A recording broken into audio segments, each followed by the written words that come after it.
E aí, meu abençoado, tudo bem? Tudo na paz, tudo na graça? Louvado seja o nome do nosso Criador, aquele que fez os céus e a terra. Queridos, olha, muito obrigado por você estar visualizando nossos vídeos. Muito obrigado pela sua compreensão, muito obrigado pelo seu entendimento e muito obrigado pelos poucos comentários que você faz, mas comentários positivos. Isso significa que você realmente está entendendo a graça de Deus. Não esquente a cabeça com aqueles que estão tentando te ludibriar, tentando negar aquilo que você mais gosta, que é de estudar a palavra. Sabe de uma coisa, meu querido? Nós, os ensinadores da graça, nós temos um compromisso. Durante 45 anos, eu pertenci a um sistema que nunca me ensinaram que a Bíblia, para você entender, você tem que ler, mas que você tem que respeitar o tempo em que o texto está inserido. Por exemplo, por que que só da igreja de Corinto que Paulo trouxe o assunto da ceia judaica ou da festa ágape, que era um ajuntamento de pessoas para falar sobre um tema que ele foi obrigado a lembrar aos crentes de Corinto, devido aos crentes de Corinto estar realizando a festa ágape e achando que aquilo era um costume, que aquele costume era a ceia do Senhor. Paulo disse: quando vocês reúnem para comer, não é para comer a ceia do Senhor. Ou seja, Paulo diz: não tem nada a ver. Vocês estão reunindo, não é para o bem, mas é para o mal. Vocês estão reunindo, não é para que eu possa elogiar vocês. Nisso eu não vos louvo, ou seja, nisso eu não elogio vocês. Vocês, ao invés de se ajuntar para crescer, vocês estão reunindo para diminuir a vocês mesmos. Porque na festa ágape, ou a festa do amor, as pessoas se reuniam nessa festa, quem tinha mais levava mais, quem tinha menos levava menos, e quem não tinha nada não levava nada. Só que estava acontecendo um problema ali, naquela comunidade. Quem levava muito achava que tinha o direito de comer muito. Quem levava mais ou menos achava que tinha o direito de comer mais ou menos. E quem não levava nada, era o povo que não tinha recurso, estava participando da festa, porém estavam ficando com fome. Porque os que levavam mais e os que levavam médio não queria repartir ou compartilhar as suas alimentações com os que nada tinham. Por isso, Paulo foi obrigado a ensinar aquilo que houve lá quando Cristo celebrou a última ceia. Nada a ver com Santa Ceia. Paulo disse assim: porque eu recebi do Senhor o que também entreguei a vocês. Paulo já tinha ensinado, só que eles não tinham aprendido nada. Igual hoje.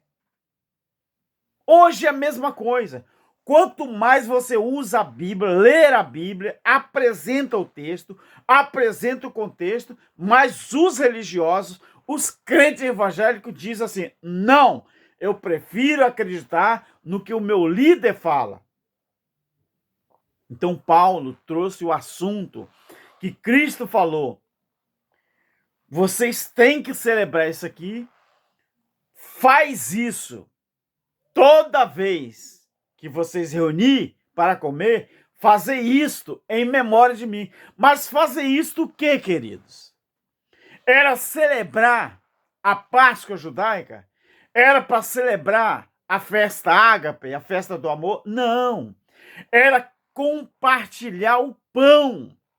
Não era para celebrar um ato. Era para, nessas festas, eles fazer como Cristo fez. Fazer isto em memória de mim. Repartir o pão. Mas isso não é ensinado. Os crentes de hoje em dia, eles pensam que realizando o ato da santa ceia, eles estão fazendo uma coisa que Cristo mandou. Não. Cristo mandou repartir o pão. Paulo ensinou aos crentes de Corinto que era para repartir o pão a ponto de não deixar ninguém com fome. Paulo fala assim: é por causa disso que no meio de vocês tem muita gente com fome. Porventura, vocês que trouxeram muito, vocês não têm casa para comer, não? E por que vocês vêm na festa ágape, festa do amor, e estão fazendo os outros passar vergonha? Se vocês têm fome, vocês comem na casa de vocês. Agora vocês estão envergonhando os que nada têm. Querido, era repartir o pão. Eu vou fazer uma pergunta aqui para vocês, religiosos. Não é para os meus irmãos aí do YouTube que já estão vivendo o evangelho eterno, não. É para os crentes religiosos, os líderes religiosos que ainda vivem lei essa, que foi abolida na cruz. Você pode dizer assim, irmão Alberto, mas Cristo falou que ele não veio abolir a lei, ele veio cumprir. Ele cumpriu e depois aboliu. Aonde que está isso, irmão Alberto? Colossenses capítulo 2. Hebreus também capítulo 2. Hebreus no capítulo 8. Hebreus no capítulo 9. Hebreus no capítulo 10. Você vai ver isso. Gálatas capítulo 3. Gálatas capítulo 1. Romanos é um dos livros que mais ensina sobre a abolição da lei. Você quer ser tão inteligente, religioso? Porque é assim que você fala, você amedronta as pessoas com o seu conhecimento. Você não usa a Bíblia para ensinar a ninguém a verdade sobre o que foi a morte, ressurreição e a ascensão do Senhor. Você usa a Bíblia para se beneficiar do dinheiro das pessoas. Você é maligno. Maligno não vem de diabo. Maligno vem de mal. Você é mal. Porque nós estamos há 2000 anos depois do Calvário.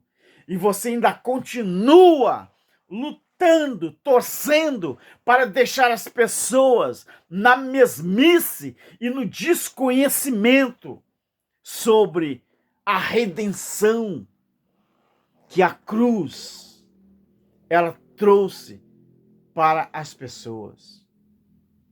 Vou fazer uma perguntinha para você, meu querido cãozinho guloso.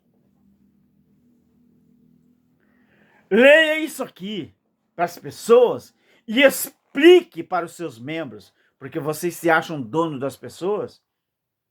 Quando um membro seu, eu gostaria que você que estiver ouvindo esse vídeo, ou vendo esse vídeo, você que está a um passo da liberdade e sair do sistema religioso, antes de você abandonar o sistema, abra sua Bíblia, onde eu vou abrir agora, e pergunta para o seu líder por que Jesus fez isso aqui.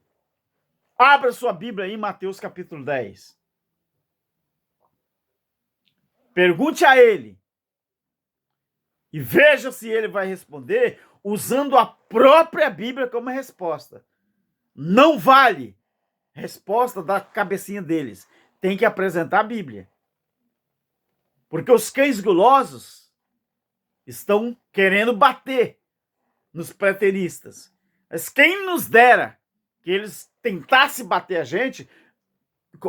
na gente usando a Bíblia. Abra sua Bíblia em Mateus capítulo 10. A partir do versículo 1.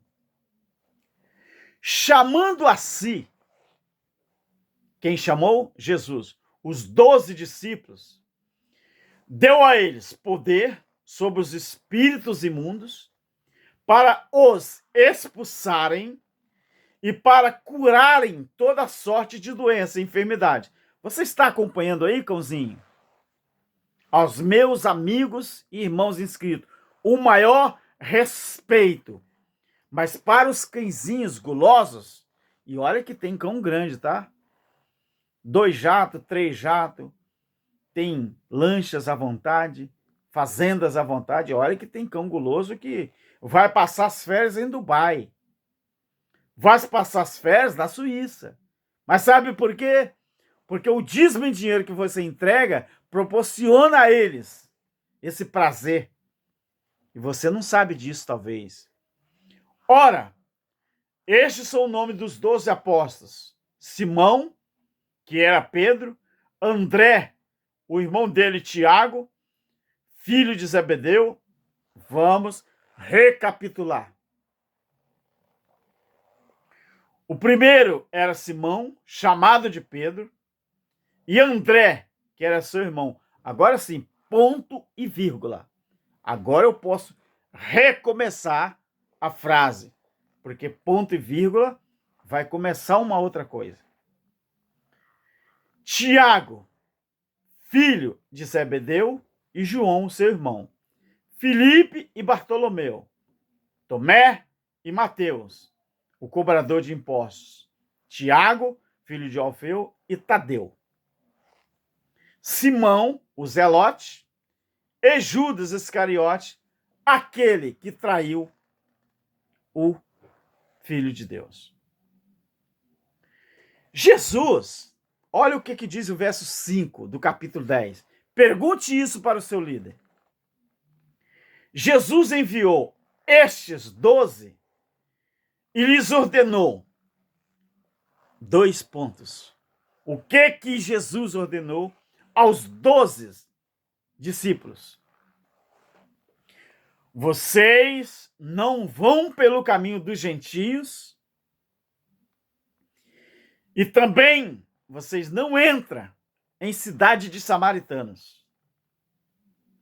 Mas vocês façam uma coisa.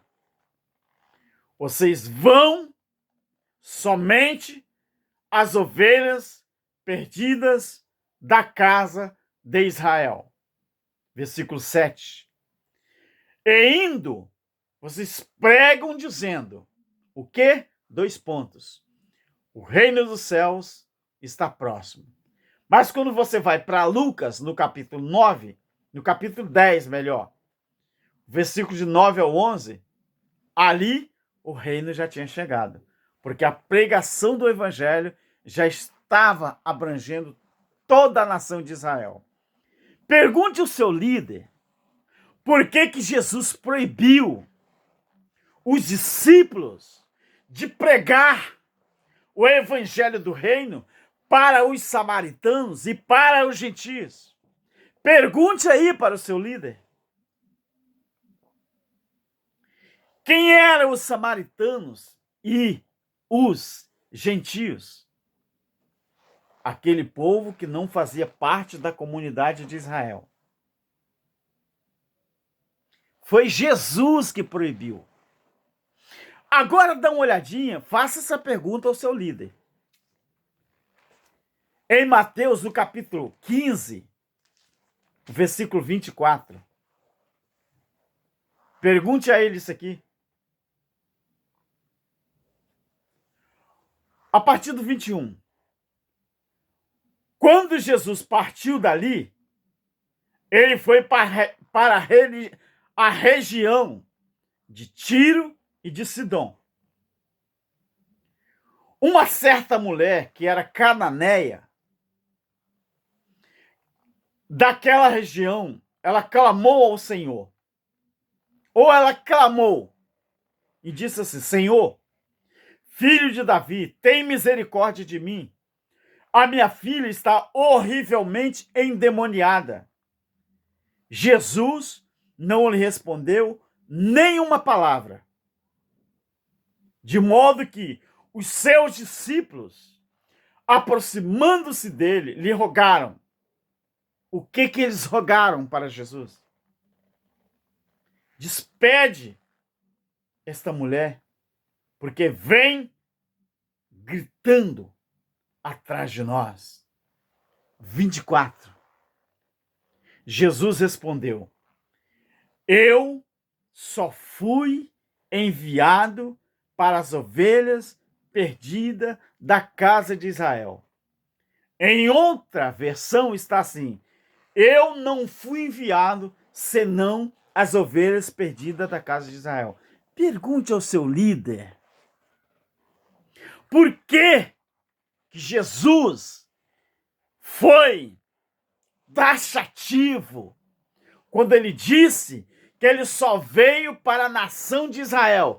Ele não veio para o mundo todo. Irmão Alberto, você pode dizer: o senhor está mentindo. Mesmo eu lendo, eu estou mentindo? Não, porque em João 3,16 está escrito: porque Deus amou o mundo de tal maneira que deu o seu Filho unigênito para que todo aquele que nele crê não perecesse, mas que tivesse a vida eterna. Hã? Você quer que eu leia para você? Eu vou repetir então. Eu vou repetir. João 3,16. Vou repetir para você. Porque Deus amou o mundo. Já começa aqui. O que você conhece de mundo no original? Mundo aion ou mundo cosmo? Se ele disse que ele veio somente para a nação de Israel, então mundo aqui não era um mundo cosmos, era mundo aion, que era só abrangia aquela nação e aquele povo. Porque Deus amou o mundo de uma tal maneira que deu o seu Filho único para que todo aquele que nele crê. Ah, beleza. Agora sim deu para entender. Então ele veio somente para aqueles que crescem. Ele veio para toda a nação de Israel. Mas essa toda a nação de Israel ainda tinha um porém. Ainda tem um portanto.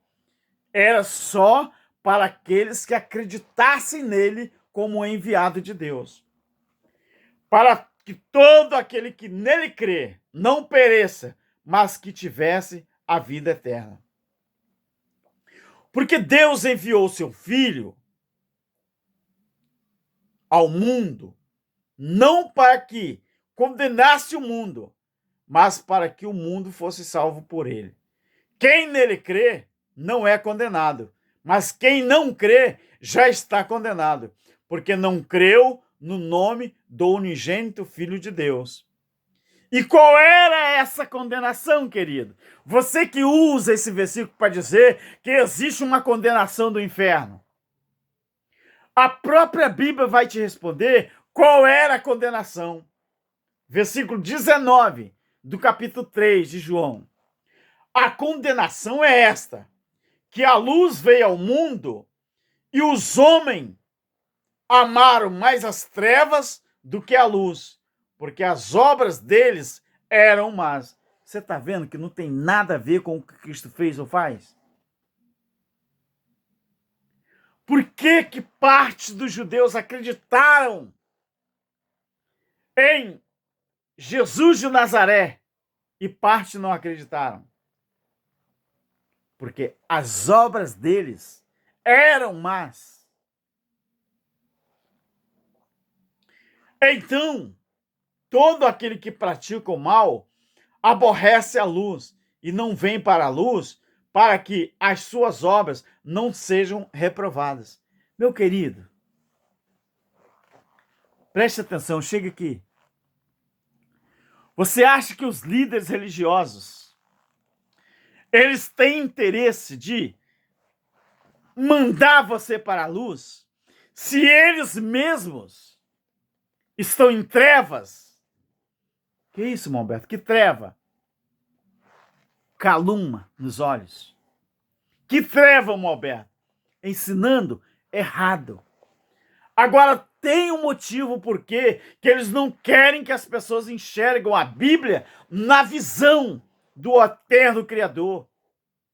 Porque o dia que eles ensinarem a verdade, eles vão renunciar também, tem que renunciar às práticas da lei dentro dos templos evangélicos. E quais são, Alberto, as práticas da lei? Primeiro, dízimo em dinheiro. Porque na lei, dízimo era alimento. E era só para os levitas que podiam arrecadar dízimo em alimento. Quando o pastor cobrar dízimo de você, pergunta se ele é levita. Pergunta se ele é descendente da tribo de Levi. Mas claro que você não quer isso. Segundo, o batismo em água era oblação, lavagem por fora. Mas João Batista diz que ele batizava em água para arrependimento de pecados. Mas que quando Cristo viesse, ele não mais ia batizar as pessoas, não ia, o batismo em água perderia a validade. Porque as pessoas seriam batizadas, sabe aonde? Com o Espírito Santo e com fogo. O que o fogo falava? O fogo falava do juízo. O Espírito Santo é selo. Ceia, santa ceia, é um costume da igreja. Icar, você que é um bom entendedor. Então, meu querido, se você não acreditar na palavra que está escrito, sabe o que você faz? Admita. Admita que o sacrifício de Cristo na cruz do Calvário não valeu nada para você. Mas como assim, Alberto? Queridos, Cristo veio para inaugurar uma nova era. Cristo pregou o evangelho do reino. O apóstolo Paulo pregou o evangelho da graça, o evangelho da incircuncisão. No ano 70, quando vivia o último dos apóstolos, aconteceu o juízo, que era para a nação de Israel. Mateus 24, Lucas 21, Marcos 13. E quando aconteceu o juízo, meu querido, aconteceu isso aqui também. Apocalipse 14, 6. Vi, tempo verbal presente, de quando o Apocalipse estava sendo registrado. Vi, não é vou ver, ou verei. Vi, era um acontecido naquele momento. Outro anjo voando pelo meio do céu,